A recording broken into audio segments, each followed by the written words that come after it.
So my name is Ugo Chukwu is my full name. I'm from Nigeria, and currently I'm in Dubai. Uh, my work takes me, from different places, from different parts of the world. Hello and welcome to Obehi Podcast. I'm your host, Obehi A14, and I strongly believe that everyone has a story to share. Now let's get started into this episode.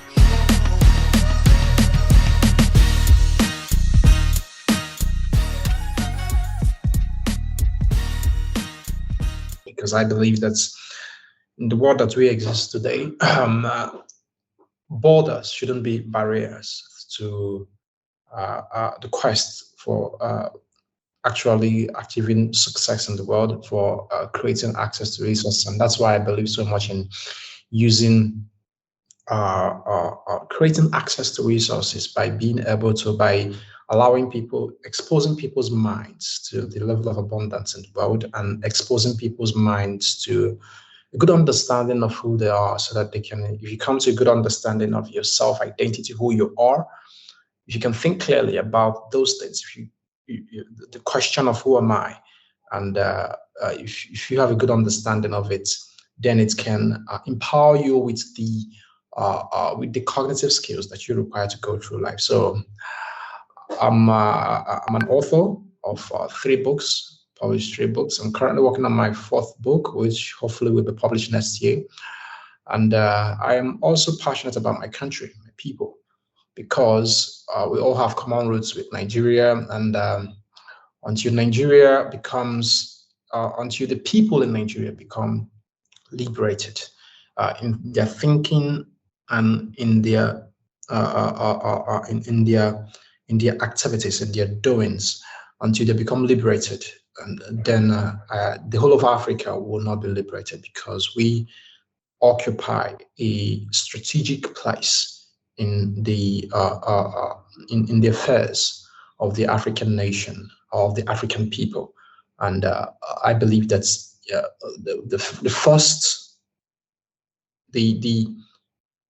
I believe that's the first step towards actually liberating Africa.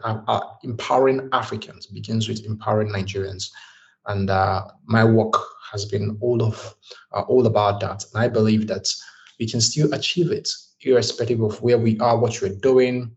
And the most important thing is to have that common vision of actually working towards that. Thank you so much for that. I like that. It is important. I think it's also a critical moment today as we currently stand. All right, so I will leave you that to give us a kind of a brief preamble of what you see as we prepare for the 2023 election. And because I want to repeat it again, this election is going to be very important for us. It appears that when you take a sick person to the hospital, this sickness is very critical. The decision that the doctor take at that moment is very important, because maybe if the doctor take a wrong decision, or maybe the price is too much, it's something that you cannot pay, you want to take the patient back, it's highly likely that before the person gets home, he might die. So we have suffered a lot. We're almost like patient now in Nigeria. I think somehow the youth have woken up to the point that they understand that there is no time to waste, and it is too risky to be apathetic. We need to participate. So help me understand what is your old kind of take as we prepare for 2023 election. Okay, thank you so much for that question. So Nigeria is currently at a crossroads, and that crossroads, it's a crossroad of there's a monumental shift that is happening in the world. There's a monumental shift that is happening in world order, and actually, this is the basis of my fourth book that is coming up next year. The title of the book is Evolve. The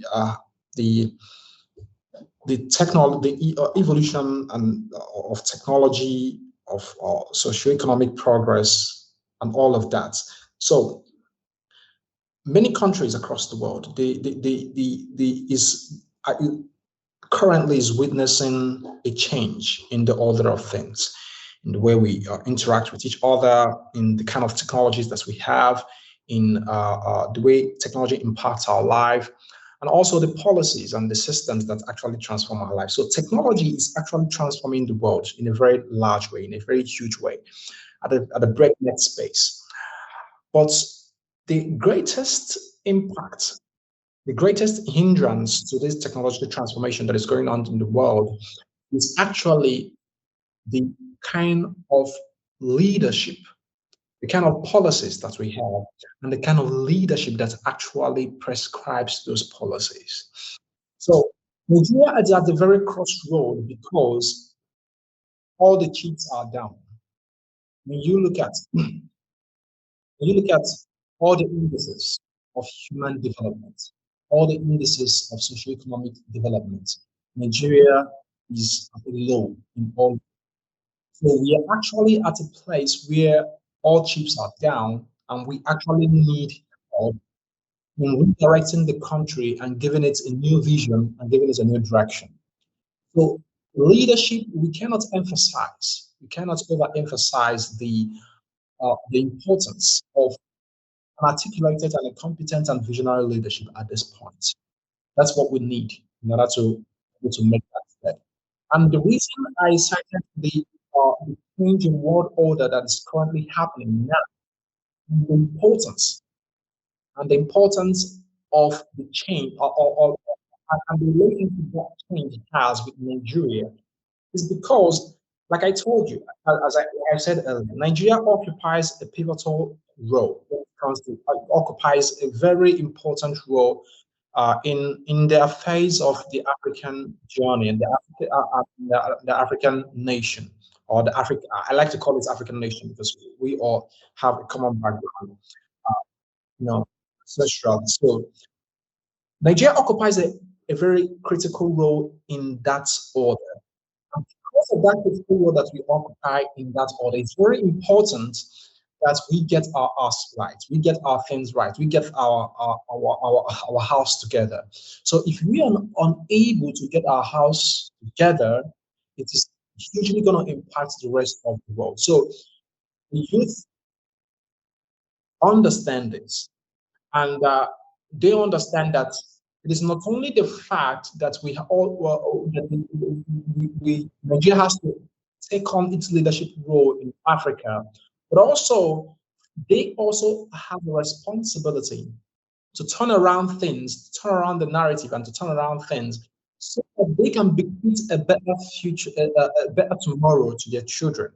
Because our parents, like I like to say, our parents failed us. People who gave birth to the millennials of today actually failed them by the kind of Africa and the kind of Nigeria that they bequeathed to the millennials.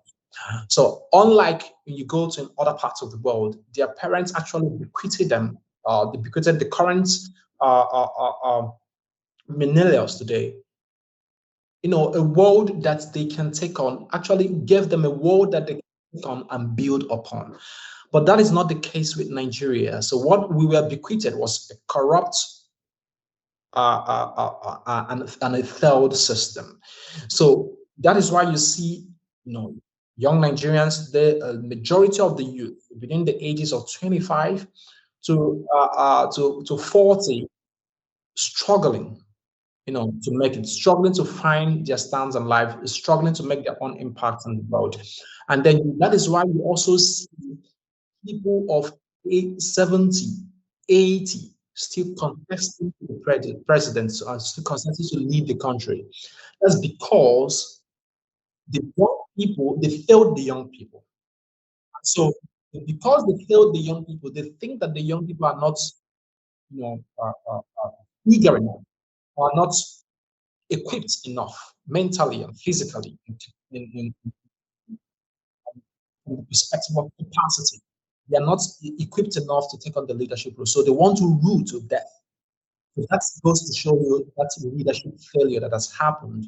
And then the young people, these young people that are now that understand this, that have this enlightenment, that have this understanding, are now working hard to save not just the country from the perspective of saving the country and Africa, but actually for them not to repeat the same mistake that their parents made. Yeah, there's a lot of interesting thing from what you said, and as usual, we're going to be taking in one piece at a time.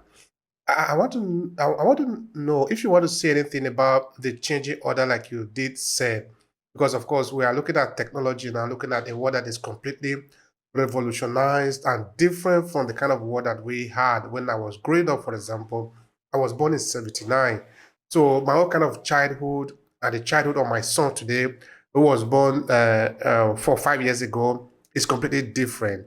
They are used to technology. Me, I never had any kind of technology. So looking at this kind of world and looking at this kind of changing order, like you refer to it, I don't know where you see us as Nigeria today. What does it really imply in our lives as Nigerians, as Africans? Okay, thank you so much for that question. So there's a lot to unpack there. So, but let me start this way. Based on uh, the thesis of my book that I'm currently working on, it talks about the evolution of the next phase of evolution, technology and progress. And these are three critical areas when you're talking about these changing world order that is happening. There's also an interesting book by Ray Dalio where he talked about the changing world order, which he published this year, and he traced the different epochs in human history and how the world has the powers, the status of world power has changed from one country to another, and is now with the United States. And in his book, he actually projected that it's actually shifting from there.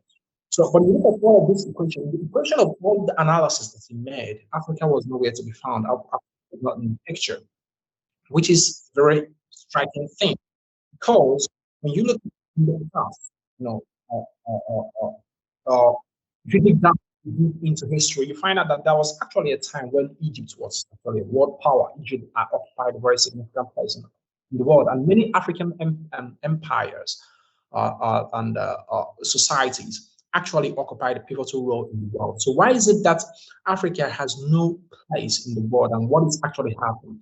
So this takes you back to the industrial revolutions that are happening in the past. So the first industrial revolution, the second industrial revolution, the first and the second and the third industrial revolution that happened in the world actually saw the world shift from steam power, so from using mechanical tools or from using barely hands, mechanical tools and farming and all of that, then moving to the steam engine. And then from the steam engine, we move to the kind of technologies that we have today. And so we are currently in what many have dubbed the fourth industrial revolution, which is the revolution that is a technological revolution that is driven by Internet of Things, that is driven by artificial intelligence, that is driven by big data, that is also driven by blockchain technologies, and all of these revolutionary biotech, nanotechnology, and all of these things that are actually revolutionizing the world. So it is important that we understand all of these things, how these changes that are actually occurring. In the past, when the first and the second and the third industrial revolution happened, something interesting happened. What actually happened was that during these changes, during the changes in these phases, the nature of work was actually different, and the nature of the socio-economic landscape of the world was different in the sense that we moved from a feudal system, a world that was based on a feudal system, in the sense where people had to, there was a sovereign that had owned the land, and then and then the serfs, the people had to work on the land and then pay dues to him or to her, the sovereign. And so this system, this socio-economic landscape actually operated in a way that these people were subject to the sovereign. And so the relevance of the people were based on the people's productivity and manpower. It was powered by their manpower, by their physical manpower. So they had to invest, put in their energy and work and all that to produce something. And so that was how they were, they were settled, and they were their relevance in the society was judged based on that what they were producing. Now we left that phase and then we entered into the third industrial revolution. We'll have people now moving from the fields to the factory. And so when people moved from the field to the factory, we developed machines that could aid and empower them to do their work. And so we built cities. We started building cities and started developing mechanical technologies to actually aid human labor. And so during this period, the order was also changed in the sense that the relevance of the people actually changed because the leaders and the people who were these leaders who actually controlled the means of production and distribution understood that for the people to be effective and for the people to actually produce and contribute to them, that they had to produce incentives and they had to produce them. And that is where you now have healthcare system that came up. Those things didn't come up because the government loved the people or those in power or the owners of companies actually loved the people. It actually came up because they needed to incentivize the people to keep working so that they can keep contributing to the system. So we move, and so the relevance of the people was based also on what they could do and what they could do with their minds, because people started working in offices and we started shifting from manufacturing plants and started working in offices. So it was the intellectual power of the people that actually drove this thing. So this third industrial revolution, this aspect of the world, during this period, that was how the relevance of people was based on. It was based on this factor. Now, we have actually moved on from that phase and we are entering into we are now in the fourth industrial revolution. And what is interesting about this fourth industrial revolution is that there's been a lot of automation that has happened when it comes to the kind of work we do. So in the first, second, and the fourth, and the third industrial revolution, what was automated was manual labor. In the fourth industrial revolution, we have automated both manual labor and a lot of mental repetitive tasks. So that is why you see a lot of activities have been automated. You see a lot of technologies in place that have automated a lot of things. Now, with this automation going full blown, increasingly, you find out that people's role in the system have now started changing. You look at companies today, companies are no longer, a lot of companies are now changing the way they hire professionals. So some companies now, prefer to have a lot of remote workers or work with freelancers or, or work with a hybrid of technology, automated systems, and then with human beings. So you find out that the relevance of the average individual within the system is hugely changing. So let me give you an example of how this is actually, let's bring it down to Africa, or how this is impacting Africa. Now, when it comes to Africa, there's a lot of talk about unemployment, and you see it's a huge problem in Africa. There's a lot of unemployment going on. And the reason for that is because Africa is still in the third industrial revolution. We're still grappling, it's just trying to automate systems. So it's just, we are in between the fourth industrial revolution and the third industrial revolution. We're trying to see how we can manage things. And so you see that there's a lot of inefficiency within our systems. And then a lot of these companies that actually hire people, to tomorrow, people still think that governments actually creates jobs when it comes to, but when you look at the real way that economies actually work, it's not government that creates jobs. Government creates enabling environments for companies and small and medium-sized businesses and huge companies to also come in now to actually invest in the economy and actually create the jobs. Now, when these companies that are investing in this economy, that are actually the real people that create the jobs, are rapidly leveraging technology to automate their system. So which means they're no longer placing the relevance of having too many people within their system. The kind of people that they're now looking for the kind of talents and the skills they are now looking for have now shifted hugely from manual level to high level mental creative tasks or skills, cognitive skills. And so you now find out that when companies metamorphose, now that companies have metamorphosed, are beginning to metamorphose and then entering into this kind of new system of operation, a lot of Africans are disadvantaged. And why are a lot of Africans disadvantaged? Because of the poor educational system in Africa. Because with the level of education, our educational system is not robust enough and doesn't prepare young people and people who go through the system enough in order to be able to become employable or to even to have the requisite skills to function in the fourth industrial revolution. And so because of this shortage in skills, especially thinking skills, problem-solving skills, because of this shortage in knowledge, you find out that even when they come out, they find it difficult to get jobs. They find it difficult to actually contributes to the economy and in a way that actually solves the problems of that these companies who actually employ people are looking for. So it is a problem because now that this is happening, you see that a lot of restiveness. There's a lot of, because of people are not engaged, the energy of productivity has become locked up within them. And so they are looking for a way to express them. So that's why you see there's a lot of insurgency. There's a lot of agitation everywhere because people are looking to express themselves, their creative power.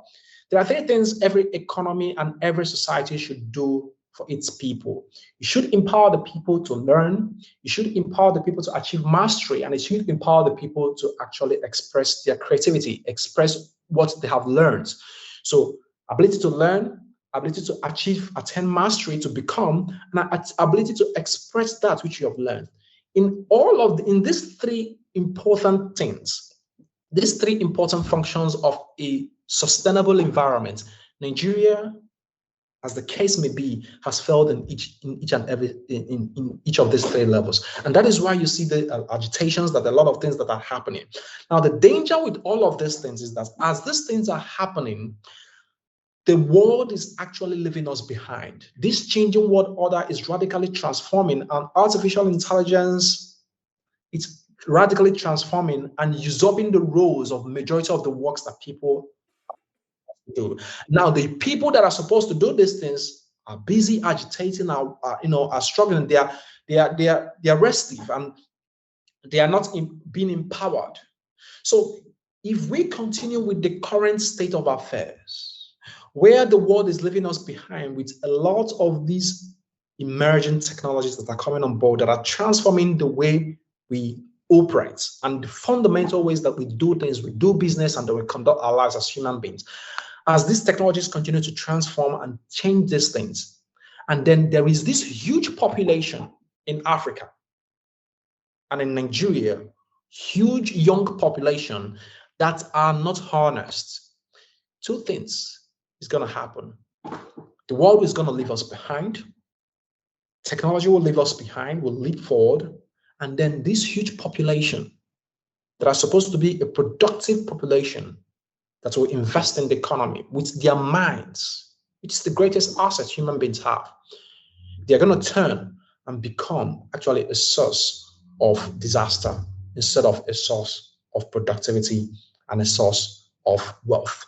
So this is the problem that we are witnessing.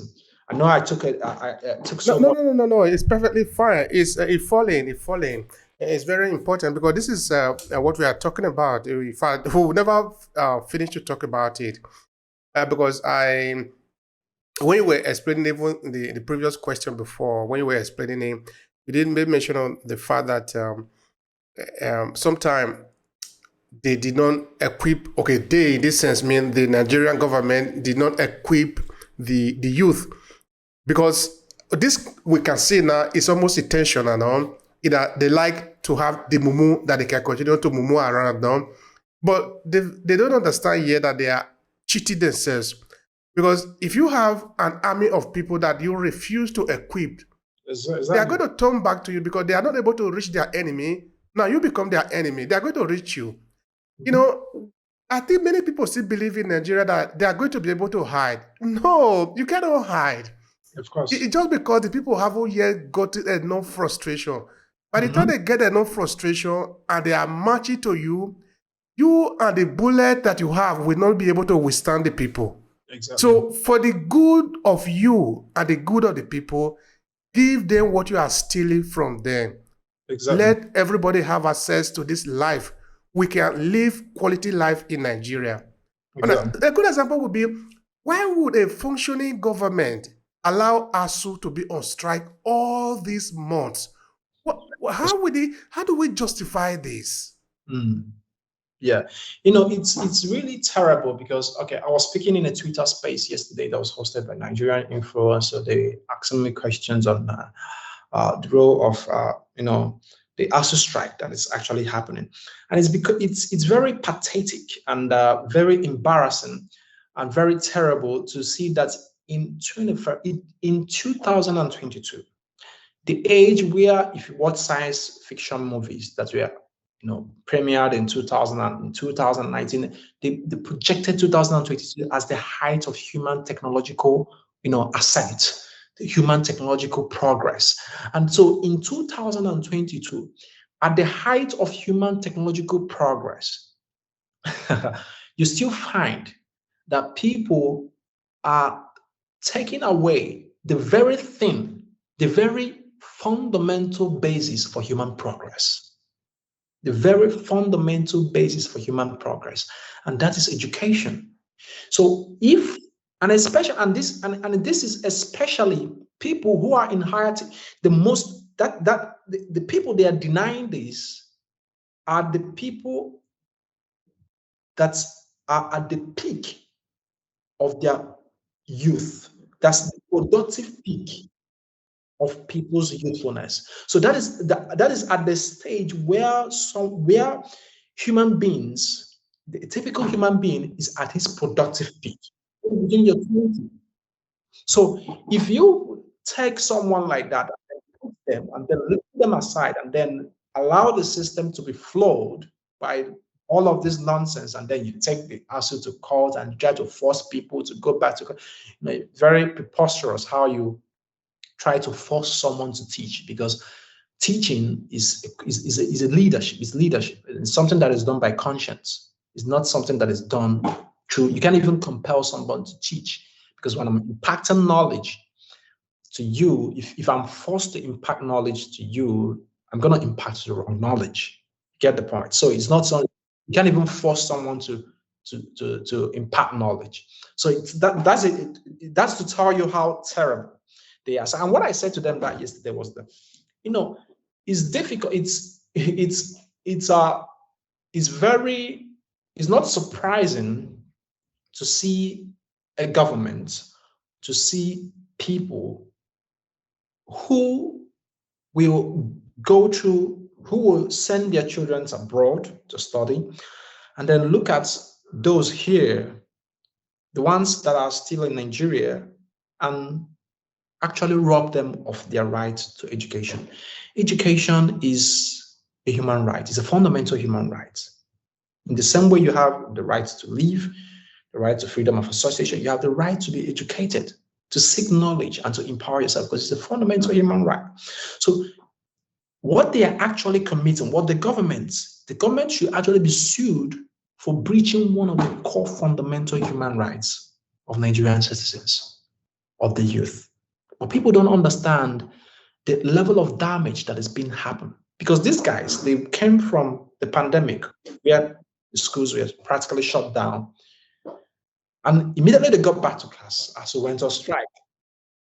So it becomes a very terrible thing. And I was telling them yesterday in that interview that, first of all, when it comes to the funding pattern, the very structure of Nigerian tertiary education is flawed in and of itself, because if you go to other developed climes, you find out that the government has the role of the government when it comes to education is regulation.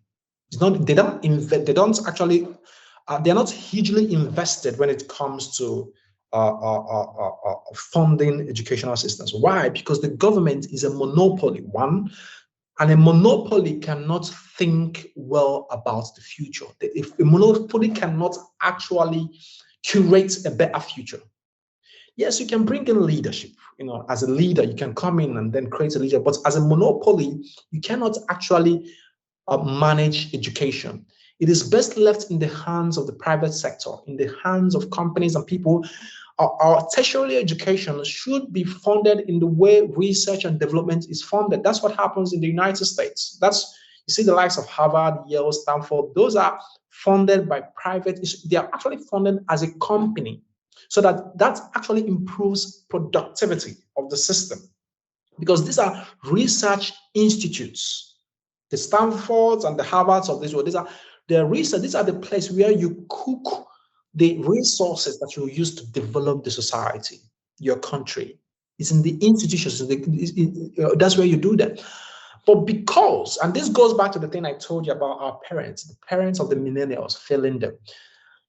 Because these people do not they don't even understand what education is. I mean, you look at it, the head of the government, the current government in Nigeria today, doesn't even have a common certificate. Like you can't say that this person benefited from the normal educational system. So when he's acting the way he's acting, and when his government is acting, we are not surprised that they're acting that way.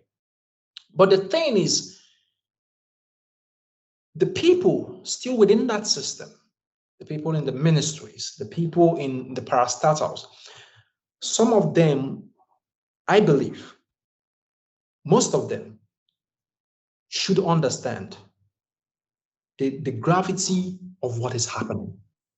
It is not just a national embarrassment that ASU has been on strike, but this is actually a walking time bomb that we are playing with.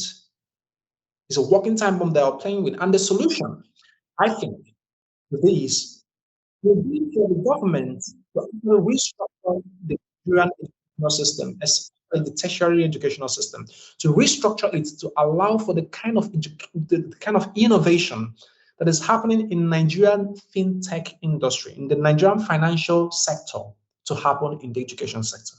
And what's that innovation that is happening there? You look at the Nigerian financial sector, you find out that the government tried to decentralize it and then allow for a lot of players to come into the system. And so you see there's a lot of fintech industries, companies springing up that have become even more successful and valuable than the traditional behemoths and old traditional banks that we have today, the likes of Facebook and all of that. So you see a new fintech in companies coming up, experimenting with a lot of stuff, experimenting with a lot of technologies and improving the system, the likes of CUDA, the likes of Piggyverse, the likes of Flutterwave, most of these other fintech, these small companies, fintech companies coming up, they're experimenting and they're innovating in the system to try to improve on it. That is the kind of decentralization, that is the kind of restructuring that is supposed to happen in the education system, so that a lot of people can come in and use EdTech, the new technologies that are coming in place, to actually liberalize the sector and to try to revitalize the sector. I tried something in 2020 during the pandemic. Tried setting up platforms that will allow for young students or young people to get their education online and study and access education. I tried it back then, but because of lack of financial resources, I couldn't continue in that. During that pandemic, there was the time. If I had access to financial resources or instruments that were incented by the government to actually continue that project, we would have got a long way. And in the course of my research, I found that there are a lot of companies, there are a lot of small businesses that had already started then, a lot of startups that already started then that actually were working on the same kind of solution that was trying to bring it into the educational system. But most of them have actually faded up, some of them have gone bankrupt, some of them did not succeed. Why? Because the government is not doing what they're supposed to do. They're not coming in to allow to decentralize the system and then to fund these startups to actually drive the innovation that is needed. So, take for example, all through this period of ASU strike, if we had a lot of startups that are edtech startups that were actually in place that would allow for these students to move their education from these traditional brick and mortar institutions and to move their programs to online based education. And then the government provide incentives like laptops and technology and gadgets for these students to continue their, and then at the end they still get certified certificates, since that's what people like, that will allow them to actually go into the economy. So you find out that the system will be decentralized. A lot of our lecturers that are basing their source of income from what the government pays them at the end of the month can actually transition and actually play a double play system here. They can be teaching in have their lecturing jobs in the brick and mortar institutions and also be teaching in these online edtech platforms and offer their courses there. And so students can have the access to these technologies, access to these things, and actually continue their education and have access to these technologies. So you look at access to this education. So you look at what is happening in the market today, in the job market today. Top companies in the world, Amazon, Google, Facebook, Apple, you find out that most of these companies are no longer basing their employment criteria on certificates. They're not basing their employment criteria on certificates. They're actually basing them on actually the practical skills that you have and the problems that you can solve. You find out that, and they're actually leveraging a lot of freelancers. And then you go to YouTube, you find out that YouTube, I dare tell people, I dare say YouTube is the biggest educational resource platform in the world. You can practically learn anything on those platforms. So why not the government keep in this and allow for this decentralization and this innovation to go forward? So if these students, if you have your studies online, you don't necessarily go to a brick and mortar institute in order to be certified to get jobs in most of the companies. Is the one that, like we talked about earlier, about the transition that is happening in the world order. Companies are now focusing on people who can actually solve problems, who can think clearly, and who have great cognitive skills. So if you can train yourself in these areas, we can provide systems, allow for innovation to happen within the edtech ecosystem, within the edtech sector of Nigeria, a lot of these problems that we're talking about will go away. But why are we not able to do this? That brings us to the question of 2023, and that brings us to the question of leadership. When you have a leadership that lacks vision, when you have a leadership that does not understand where the world is going, that does not understand the changes that are happening in the world and where the world is headed, they cannot see the changes that are happening and actually leverage on it. When you have a government that actually bans Twitter, the source of technology, the source of information, where people get information to actually transform their lives. So a government that places a ban on blockchain, next-gen technologies that are revolutionizing things, places a ban on cryptocurrencies. When you have a government that makes such preposterous and backward-thinking policies, so you can be rest assured that they cannot even highlight, identify the changes that are happening within the ecosystems or within these new emerging ecosystems and actually leverage them to solve the problems that we have today. So the problem with the ASU issue is not a problem of financial resources, that the government does not have money. It's a problem of lack of leadership and lack of insights, ability to think through problems. That is what is happening at that level. The problem of Nigeria, actually, and let me not call it a problem, the situation of Nigeria, any angle that you open, it look like in itself an ocean, because it's so catastrophic, as it were, no? Because I think what the guys there in Aso Rock are doing, and of course some of them that are within the state, because it's not only Aso Rock that is running Nigeria, but I believe they think that everybody is blind.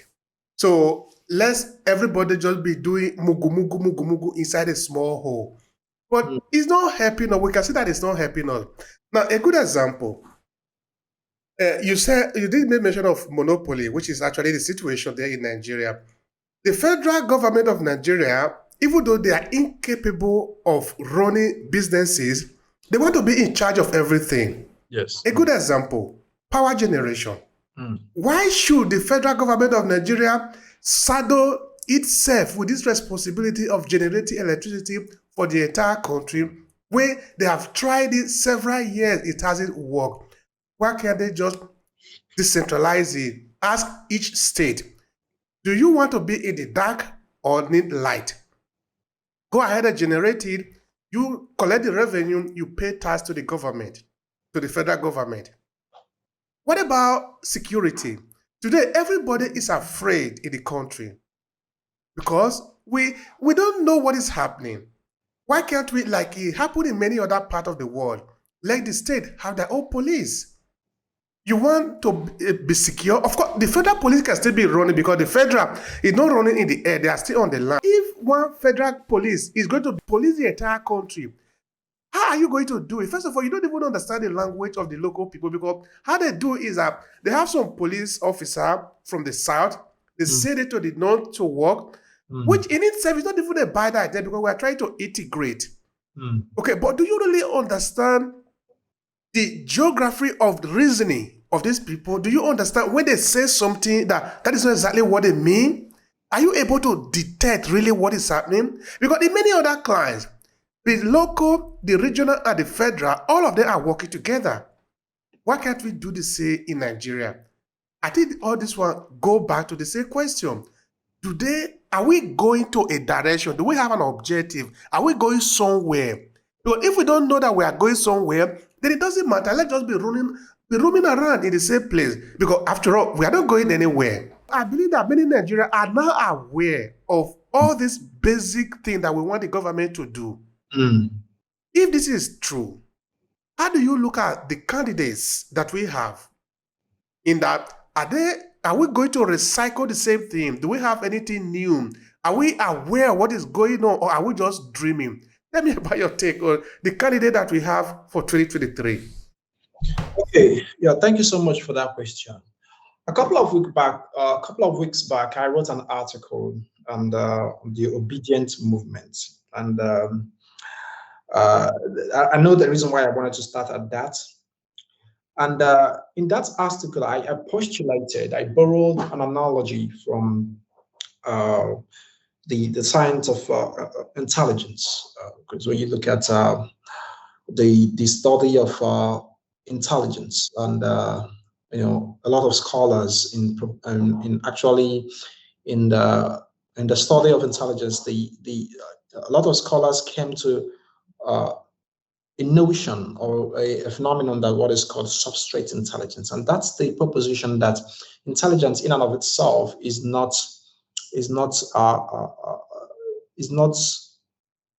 how will I put it now? It's not domiciled with a particular thing. It's not domiciled. It's not predicated, naturally speaking, with a particular substance or thing, but it's actually a substrate independent quality, a substrate independent capability.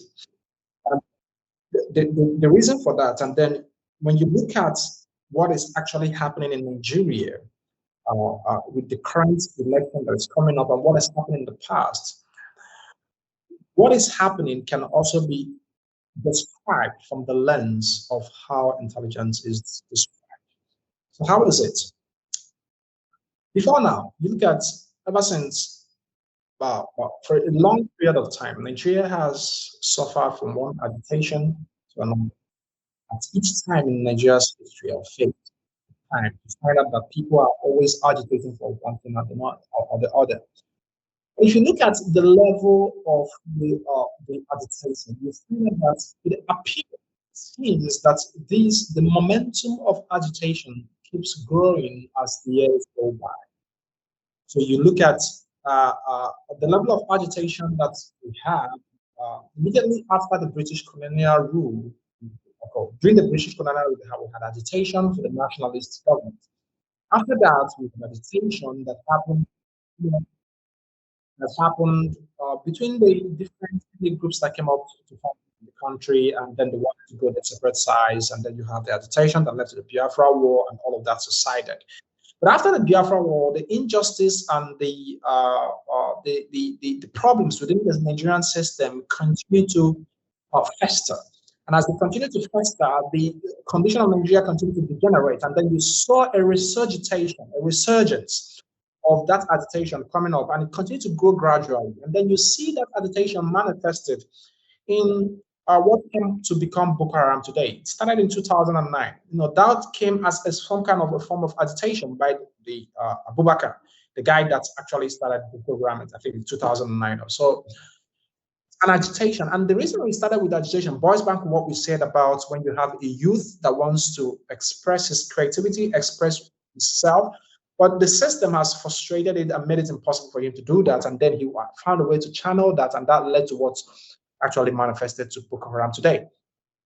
You see the same agitation, it started happening with the Biafra, and then with a resurgence of Nnamdi Kanu when he came up and started speaking the same thing. And now you find out that the whole thing that happened with Nnamdi Kanu and the Biafra stuff today is in custody. It continued happening, and then Nnamdi Kanu was apprehended, put in prison, and we thought it was over. And then the other guy that's canvassing for Oduduwa Republic, he came up with his own agitation. In the midst of all of this things, Showore also came up with the Revolution Now, agitation for that. And so they clamped him down, clamped these people down.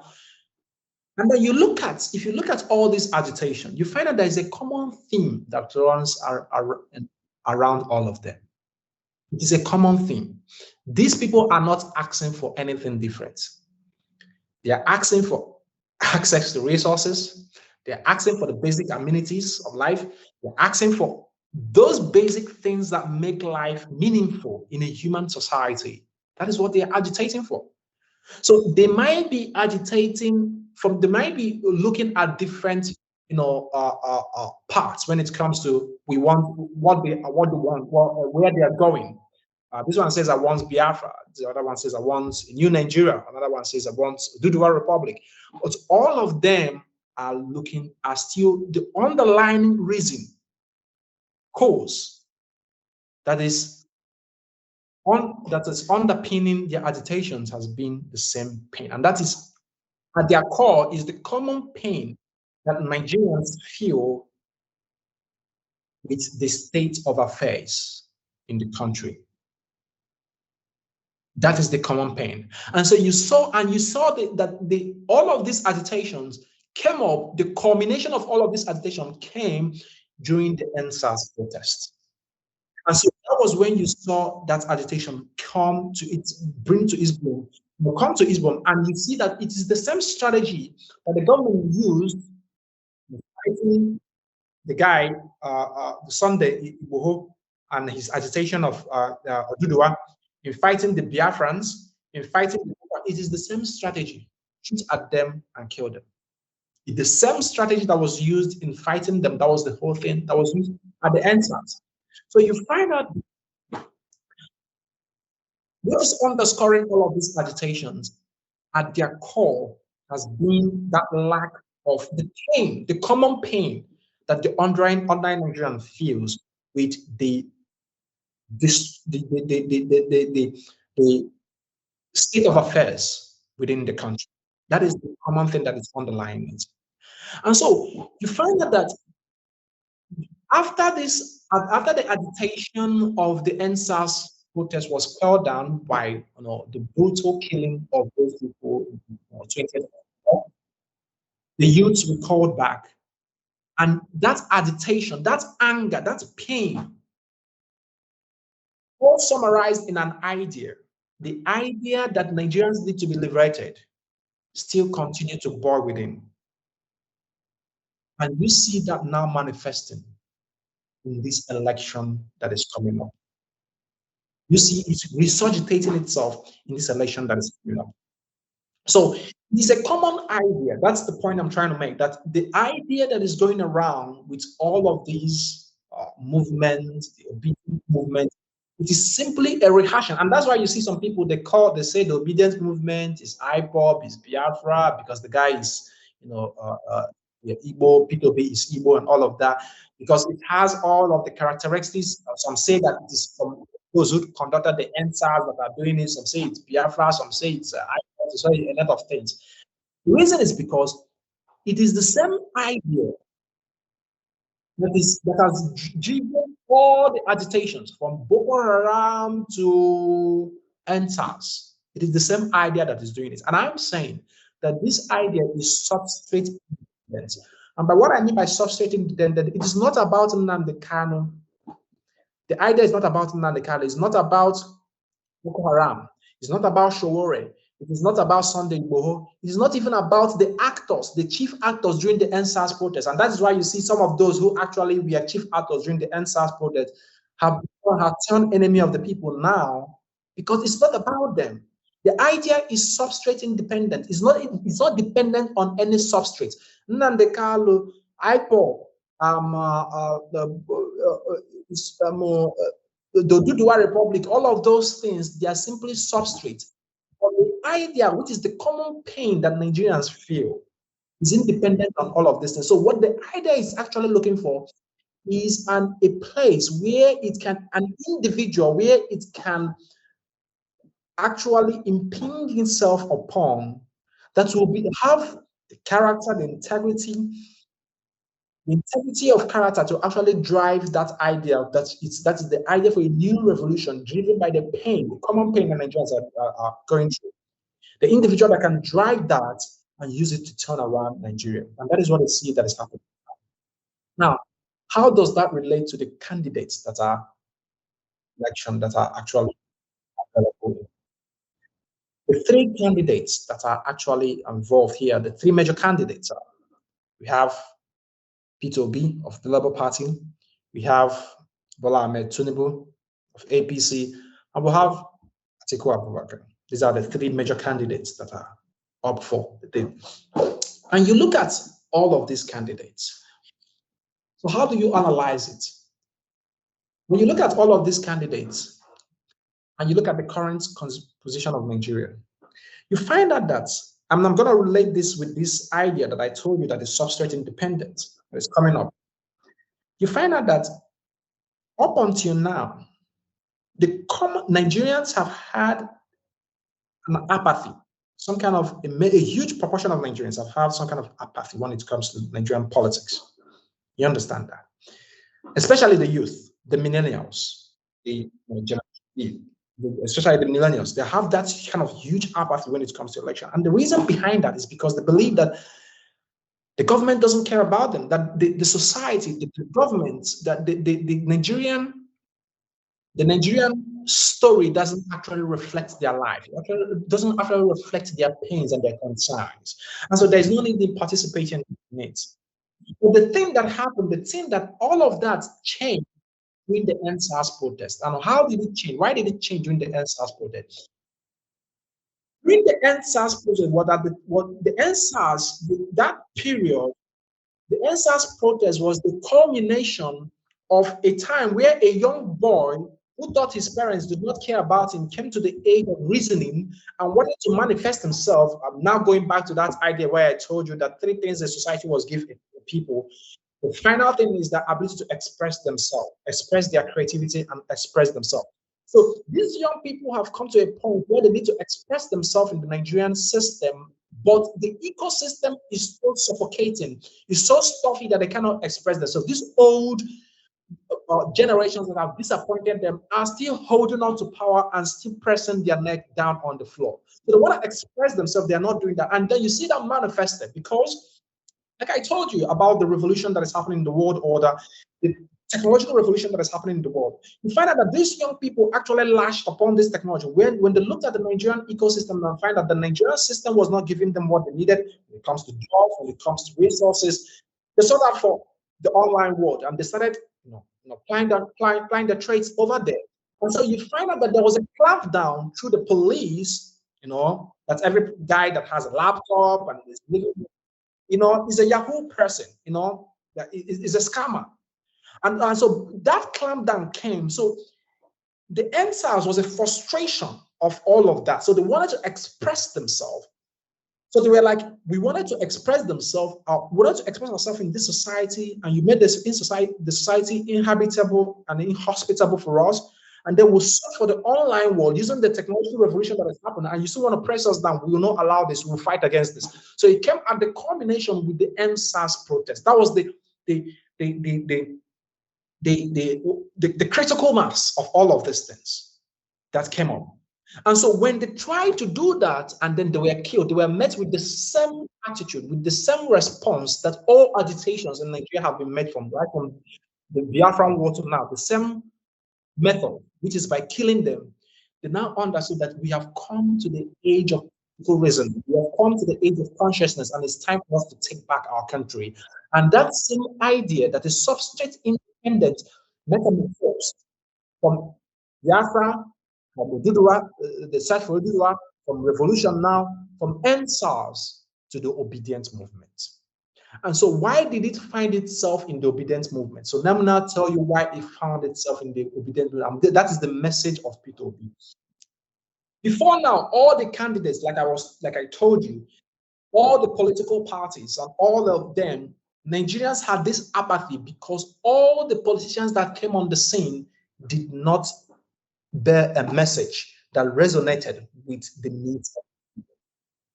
They didn't come with a message that resonated with the needs of the people. And so the young people felt that apathy towards the Nigerian system. But for the first time in the history of Nigeria, you have someone who has come up with a new narrative, a narrative that actually is the total opposite for the very thing, the very underpinning of Nigerian politics. You find out that before now, it has been the game that it has been the narrative that Nigerian politics is a dirty game. Politics is a dirty game. That for you to go into politics, that you need to have a lot of money, and you need to know a lot of people, and you need to. So it was a game of who would out-corrupt each other, who would become more incompetent and more corrupt than the other person. Corruption was actually rewarded. But for the first time, you have an individual that came with a new message, that was based on competence, a new message that was based on integrity, a message that was based on financial prudence, who actually paraded himself as someone who does not take salary, who does not steal from the public treasury, which is unheard of. And that is why you see the political class, they're socially against him, because he's a totally new breed from what the old class used to be. Who actually is, hello, can you hear me?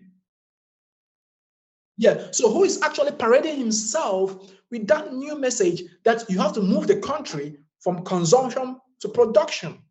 So you have to, there's a totally new message that is driving a new narrative.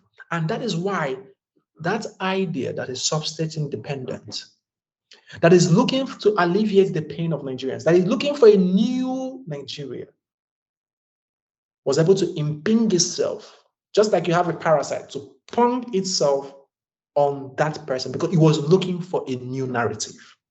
And so it turned into the obedient movement. So for the first time, never again in the history of Nigerian politics, would you see the candidates now coming up and they are being assessed, truly assessed by their competence. So we are now pointing to look at what he did in his state. They now say, okay, if you say your candidate is better, let's show a list of what the things you have been able to achieve. Let's show a list of what actually shows that he has integrity. We are now judging candidates based on their moral character. This is something that has never been done in Nigerian politics. So at a point, people lost faith in the Nigerian system, that it was nothing of, because Nigeria actually lost the culture of moral rectitude, of moral integrity. We actually lost it. So for the first time, this is someone that is bringing up a new message. And that is why you see that pain that is summarized in that idea transform itself. And you see it in the slogans that are coming up. They give shishi. Go and verify. Go and verify, meaning that you have to match what you do with what you say. You see, that is that new message that is coming on. I think that is what P2B is bringing on board. As for the other candidates, Atiku and of course, these are people, you look at their message, if they have one, because I've not seen any message. I've not seen the core of their message, but you look at their messages and you find out that. I remember I see one. I'll just put that one in so that you also know that there is a message. This message is coming from Ahmed Tinubu. I've said it here also a couple of times. Is that he's telling Nigerians to vote for him so that they will give their Ewa and Idodo. So you must make sure you remember that message. Please go. No, so, you see, it's laughable, no? Because yes. I think this is an insult. It should be an insult to the Nigerian people. Yes. That your employer, because the Nigerian people are the employer of their politicians, they are paying them to do their service. Mm-hmm. So now you are promising them to give them Idodo and Ewa to vote for you. Yes. That is an insult. So that's to tell you that that's part of that narrative that has actually characterized the Nigerian politics up until now. So because in the past, it used to be, vote for me because I'm your brother, I'm from the same village. It doesn't matter whether I have the ability to deliver or not, the ability to lead. It doesn't matter. Vote for me because I'm from your village. Vote for me because I'm going to give you money to eat. So I impoverish you to the point that you become so second and so hungry that you can't think again. And that if I give you Ewa and Dodo, you are going to vote for me. So that has been the message. But here you see someone for the first time coming in on board and saying, I'm not going to give you a dime, but I am going to show you what I have done.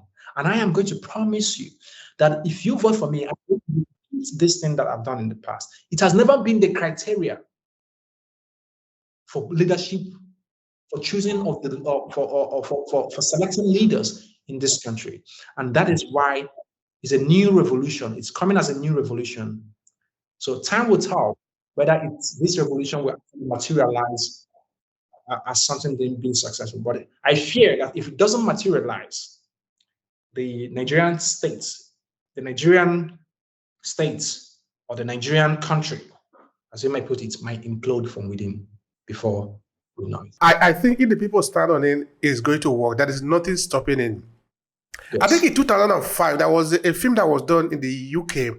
And this film is titled V for Vendetta. So this film is very important. It's very interesting because the film, of course, exposed the corruption of the English government. Until a point, the guy with the guy's force, of course, when there is doing a protest now, the phrase that people usually use, he managed to mobilize the people. It took them 1 year to be able to mobilize the people. But when they actually stood up, the people of England stood up against their government, they overrun them all. Of course. That is, they didn't come with arms. They didn't come with machine gun. They only come, be present, just be there. Those that have gone, run away. That is a real life example of this. In Sri Lanka a couple of months ago or weeks ago. I saw that. So, which means that if the Nigerian people are ready, as said, of course, no arm and ammunition is going to withstand them. Exactly.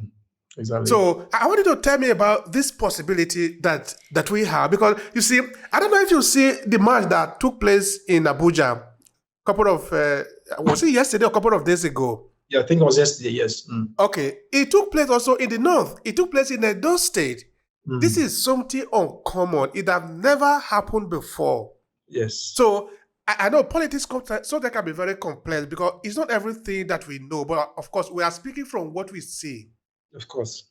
Speaking from this thing that we see, what are the chances? What chances do we have? Because now I interviewed one representative who is also contesting to become a member of House of Assembly in Edo State. And he told me something important, that the party under which he is standing, which is Labour Party, have become popular not because of the party itself, but because of Peter Obi.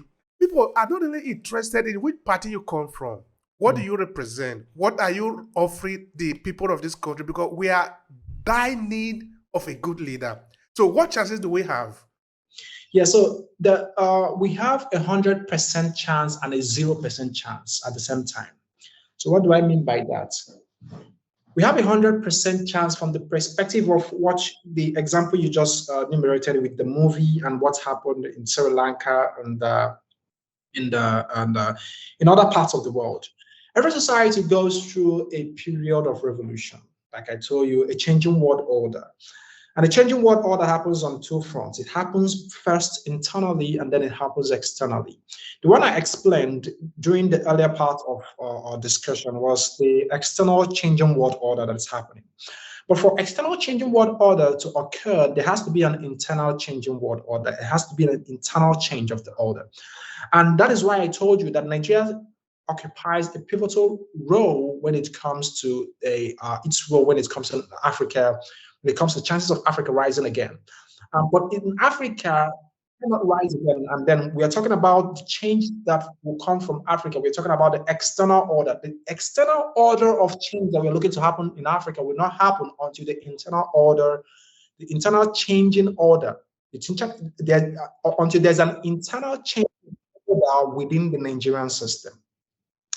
And so, why do I say this? The reason I'm pointing to this is for an order to change, the people will have to get to the peak of their pain, where they say enough is enough, where it is either you change or you die. A lot of countries went through this phase. That's what happened with the French Revolution. That's what happened. Even it was actually what happened in Germany before the emergence of the Nazi Party. It happened in many countries. That's what happened with the American Revolution. So you came to the point whereby it couldn't get worse than this. Like there was no, it can't get worse than this. So the only thing is death. Like it's even worse than death. And I think Nigeria has gotten to that point. But I don't know whether Nigerians know if they have gotten to that point. So now, but what I can say is the majority of the young people in Nigeria have gotten to that point. And I can't say for our parents and the older generation I told you that's actually plunged the country into poverty. But I can say that for the young millennials and the Generation Z, they have gotten to that point where it's on their neck. And then there's this narrative that's, when the campaign started and people started throwing around, and that is the narrative of Labour Party has no structure and structure that and structure that and all of that.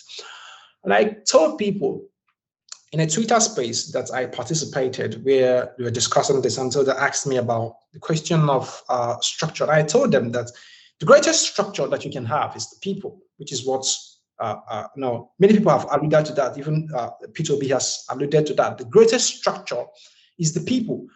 And the greatest motivation that will drive the people to action is their current reality.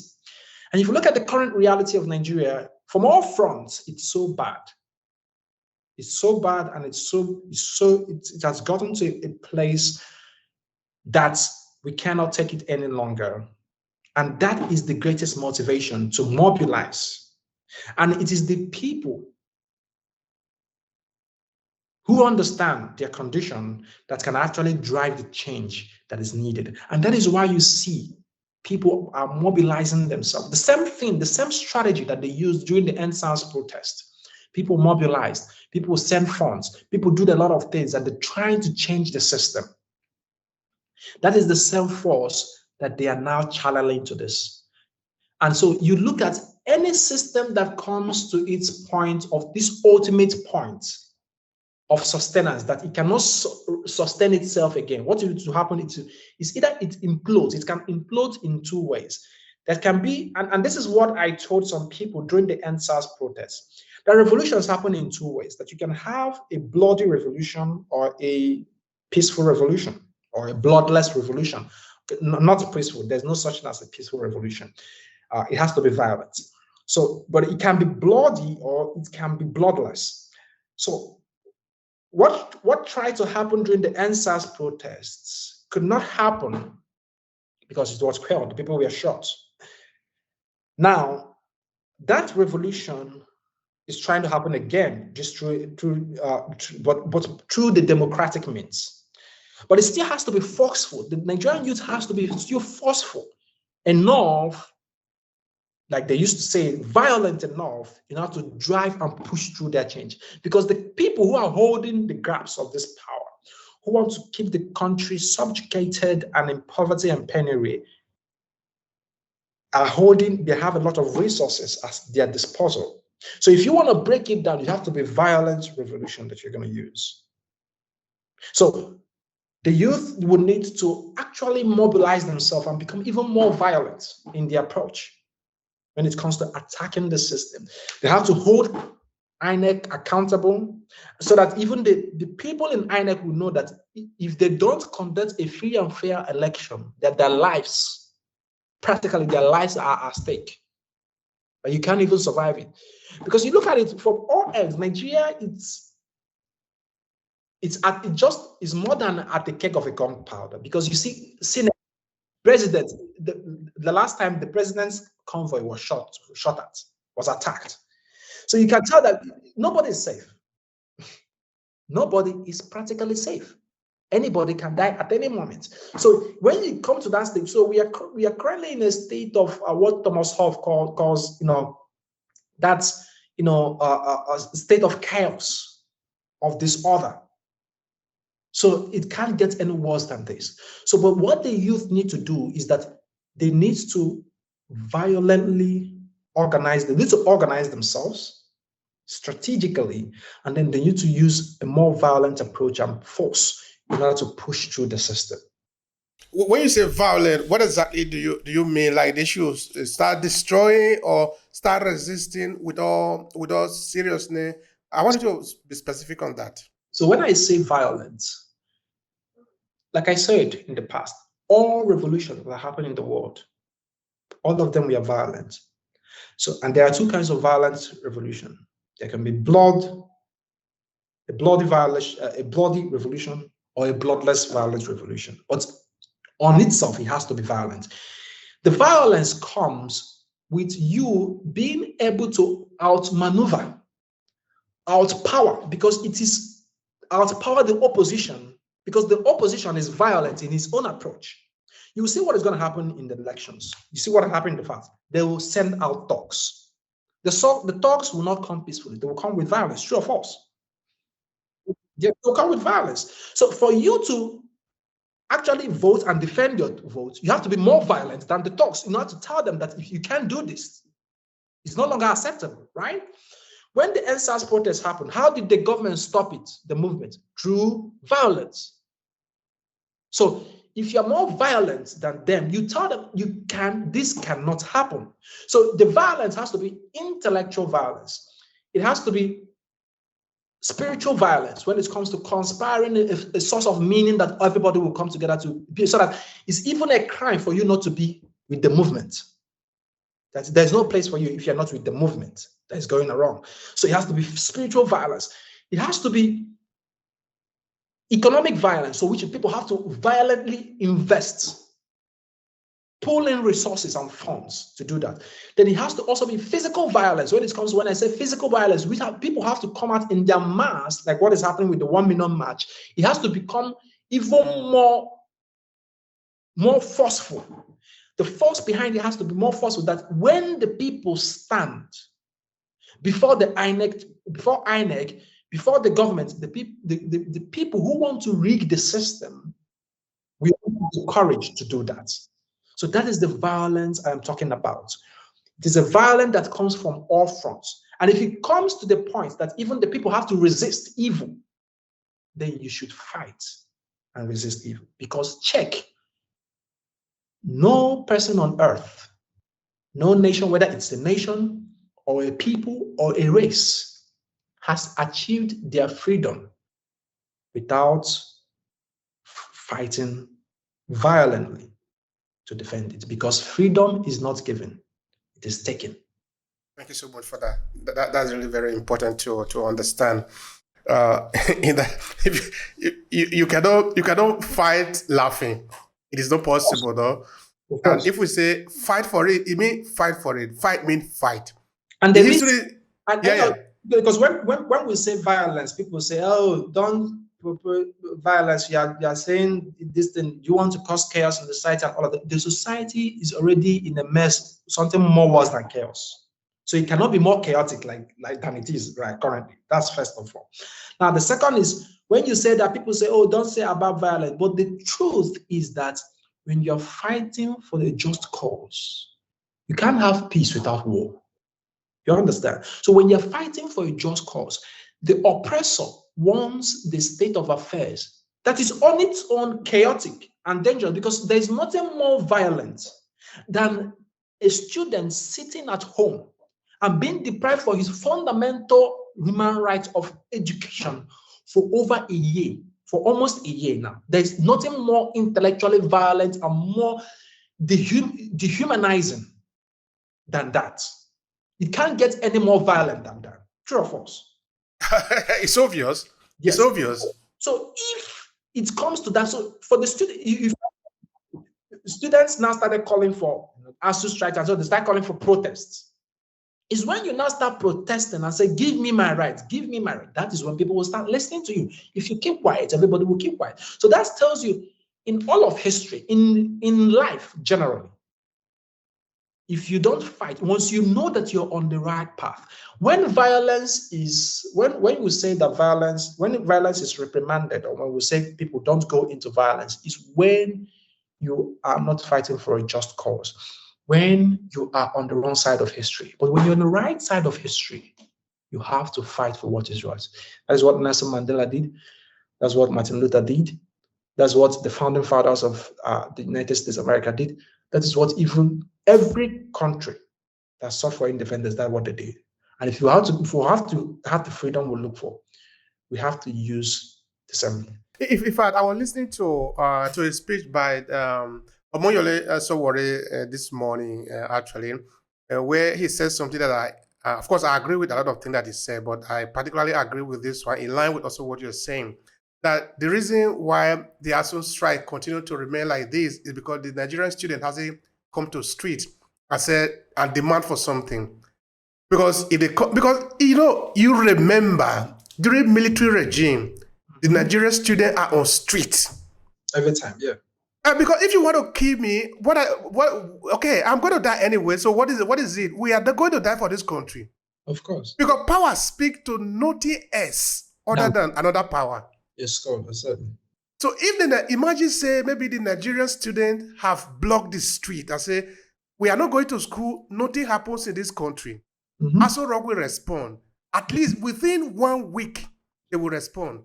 Of course. But if everybody we are tranquil, we are okay, okay, ASU this on strike, they are denying you the right to education. Then what are you going to do about it? Yes. What are you going to do about it? Yes. All right.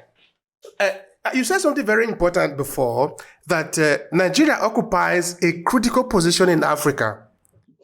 That is not to be taken lightly. That is very important. What do you mean by that? Yeah, so we like to say that Nigeria is the giant of Africa and all of that. But when you look at it, from all parameters that you use to judge, whether it's from the largest population, Nigeria has the largest concentration of Black population in the world. So that goes to show you, and with that population comes economic manpower. It comes manpower for development, for a lot of things. It occupies a huge role when it comes economically. If harnessed, Nigeria occupies a huge economic role in that.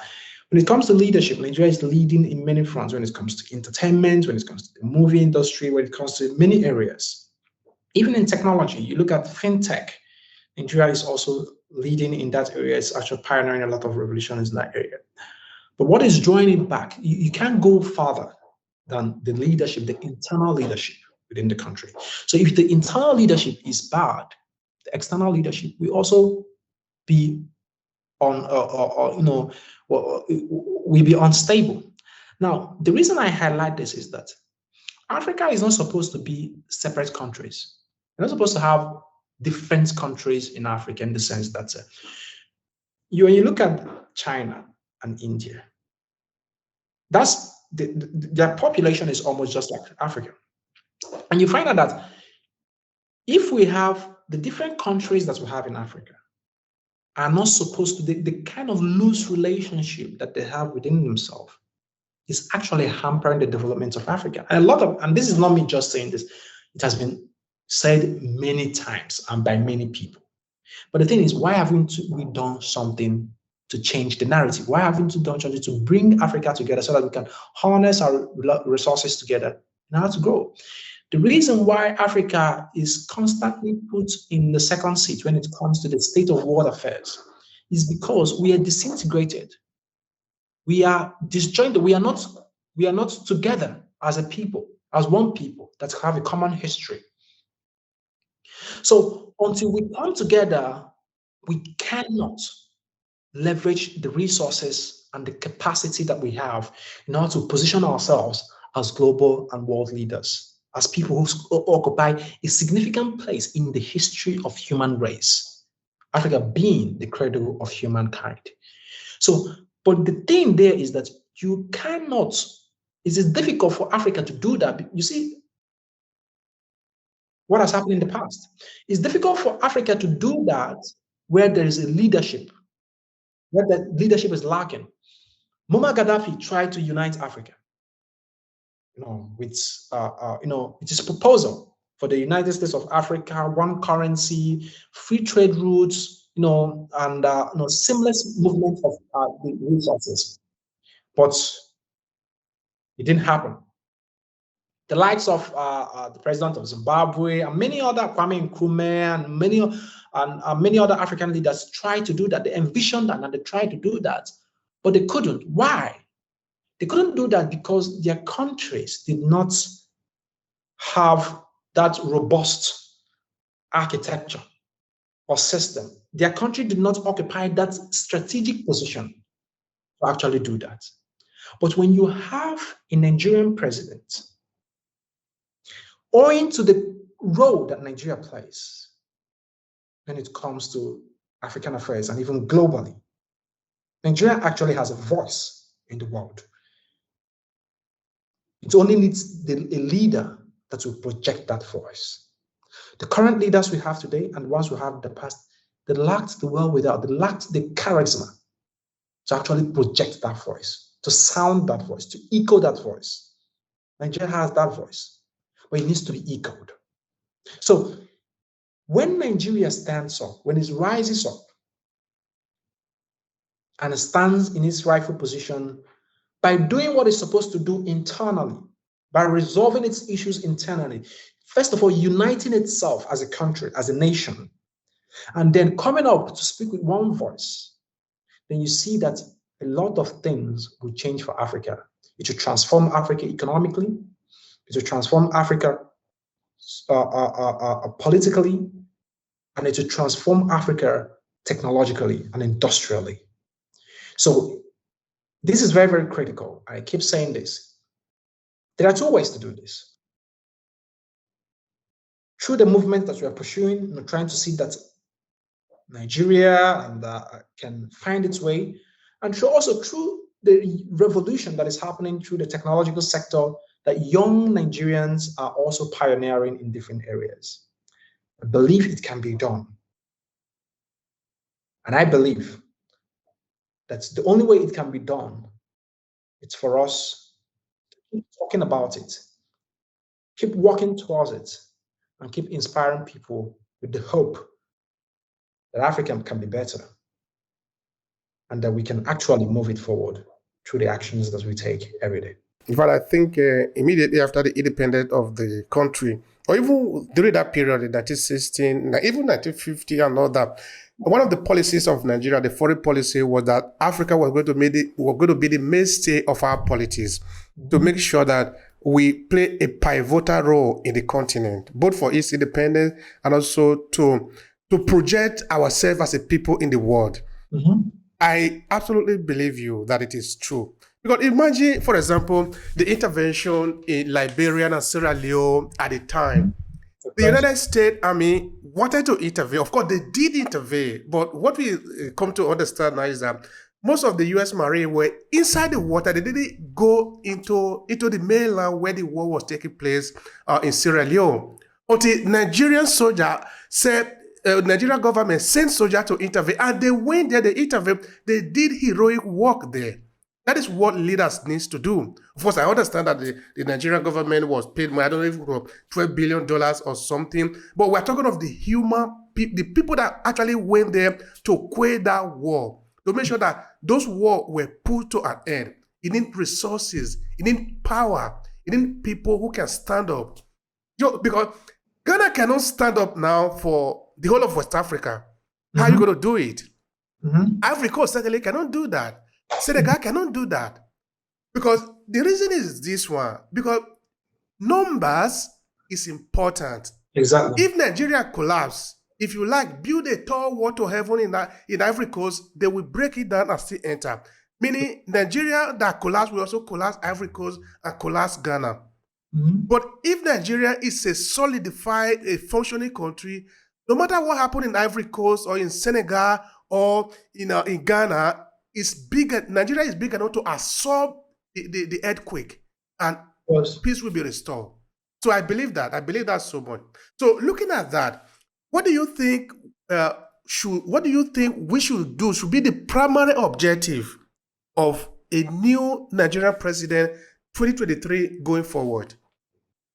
Yeah. So I think first of all is to secure the country, to make sure that the security is restored, to bring law and order, to make sure that security is restored. But more importantly, because once you bring security in place, then people can listen to you. But more importantly, the next president of Nigeria should be able to give Nigeria a vision to look forward to, and the hope to pursue that vision.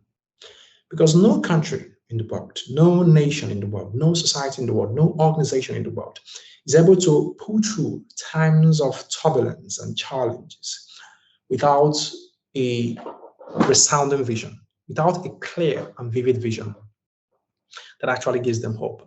It's the job of a leader. So now I understand there are a lot of many other things that can be done when it comes to infrastructural work, power generation, education, invest in education, and all of that. I know all of those things, they are important. And for me, as far as I'm concerned, those are the primary duty of every person, every right-thinking human being. You should have policies and strategies that you set up in order to drive progress in each and every of these areas. But you can't drive progress in these areas, whether it's power, whether it's infrastructure, whether it's education, whether it's any of this area, without the vision of where you're going. Because you have to answer the question of why. What is our why? Why are we together? And what are we going to? Where do we see ourselves in the next 50, 100, 200 years from now? You should be able to project that. Once you project that, then every other thing that you are doing will now fall in line based on that vision. The reason Nigeria is so disorganized today and so and it's in chaos, and there is a lot of apathy, and people are agitating here and there for separate countries and all of that, is because there is a lack of common vision that binds them together as a nation. Nigeria is not a nation. See, they don't have a common story that binds them together. The Hausa, they have a common story that binds them together. The Fulani, they have a common story that binds them together. The Igbo, they have a common story of Biafra that binds them together. The Yoruba and the Duduwa people, they have a common story that binds them together. But what common story binds Nigeria together? None.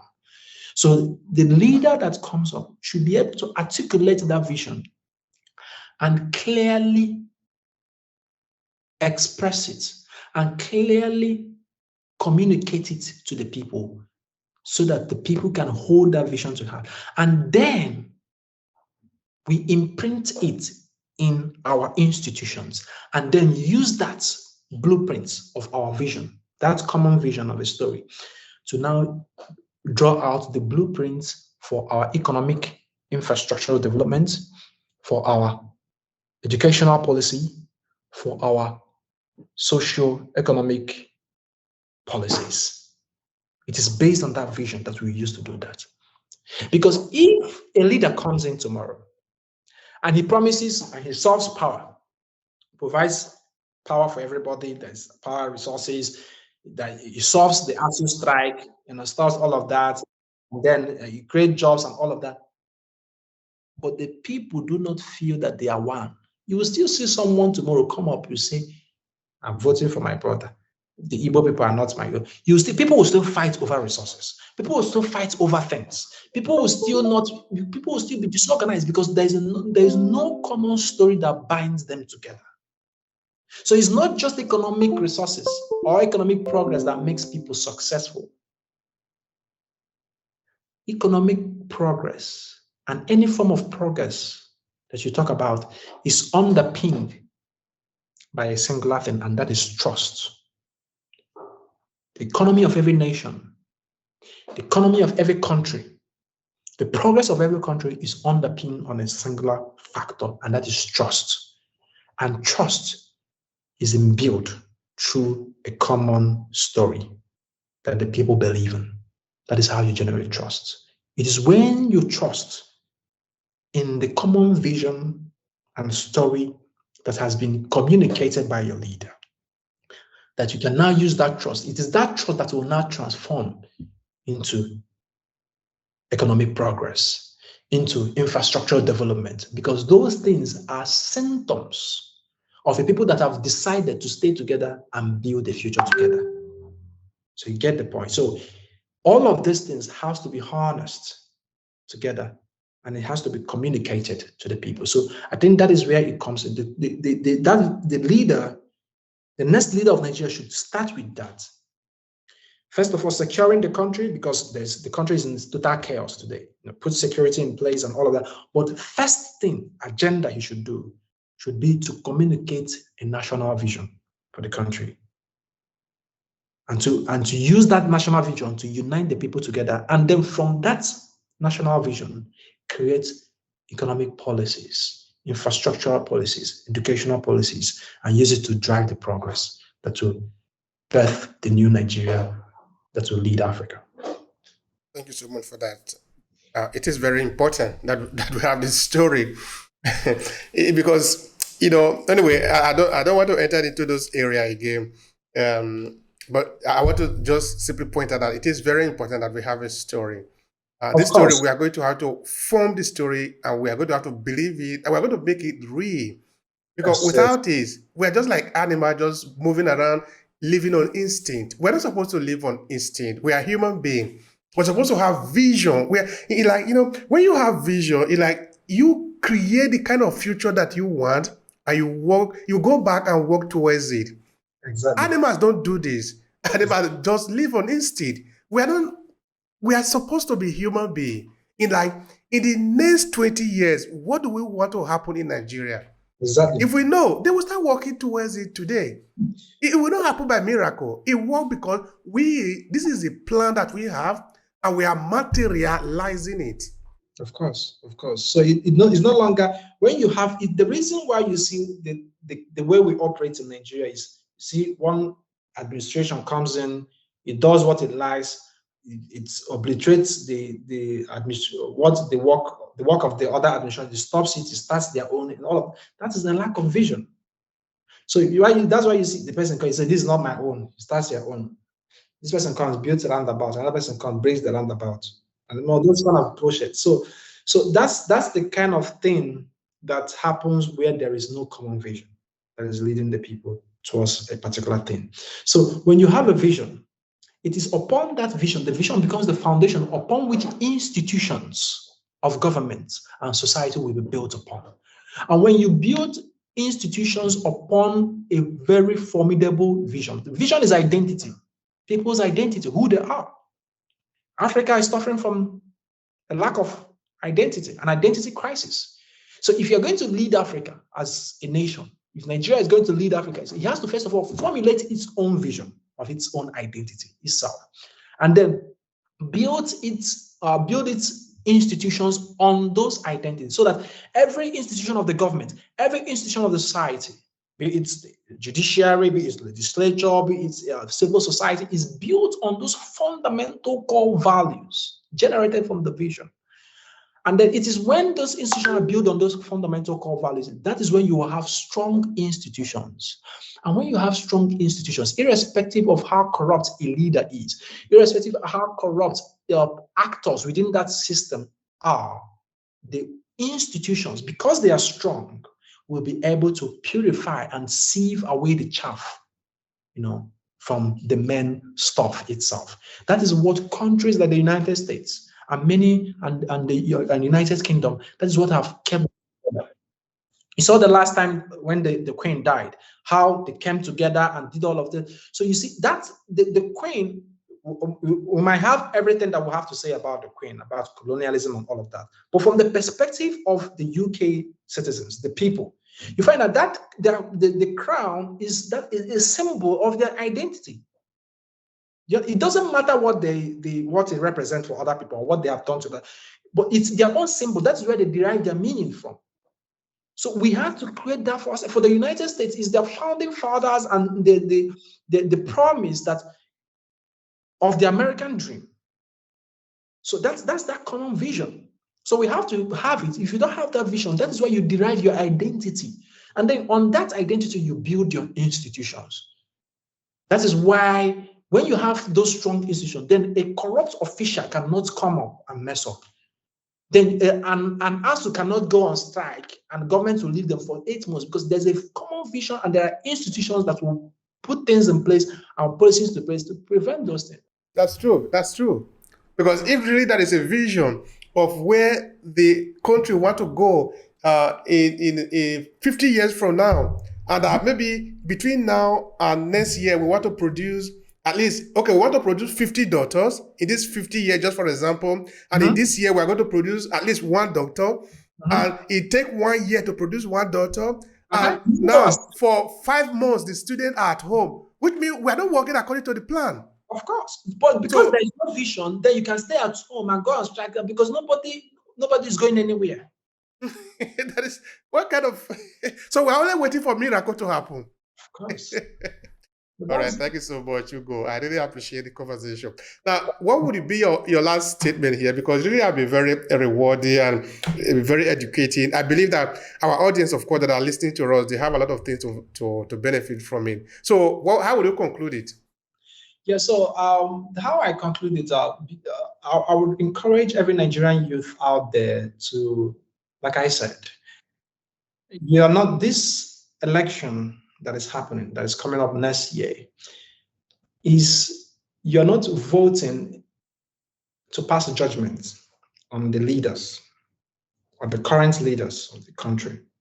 Because a lot of people say that, that this election is a vote of confidence, of whether they trust the leaders or not. It's a referendum on the current government and all of that. I say, no.